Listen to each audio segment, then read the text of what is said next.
Samdan ang usa ka 19 anyos nga lalaki human gihapak ug buak nga haloblak sa usa ka 16 anyos nga lalaki sa Crossing Bayabas sa Davao City. Ang insidente nakuhaan og video. Ani ang report ni John D. Esteban.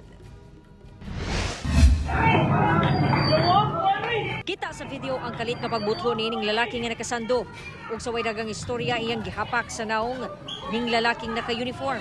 Gigukod po dayon sa mga kauban sa naka-uniform ang nanghapak. Kini naitabo sa barangay Crossing Bayabas, Toril District, Davao City niadtong Biyernes sa gabi. Base sa report sa Davao City Police Office, pagkahuman sa klase midiretso daw sa karenderya ang biktima nga usa ka 19 years old nga grade 10 student. Kauban ang mga classmate aron mangaon. Apan dihang namili na siya og sudan, kalitra daw siyang gisugat og hapak sa naong sa usa ka lalaki gamit ang buak nga haloblak. Nakaangkon og samad sa kilay ang biktima. Ang nanghapak usa ka 16 anyos nga lalaking residente sab sa naasong barangay.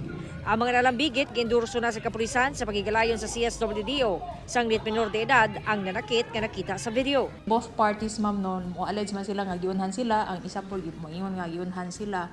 So naatay pagahimon aning investigation, ma'am, dialogue with the barangay officials kay ato pong tan-aw ilahang background. Sumala sa kapulisan ug galing masubli ang mga ginikanan na ang kasuhan. In case mabalik na po ni mausab na po ning insidente, maka-file ta og kaso against the parents of the involved minor individuals. John D. Esteban, 1 Mindanao.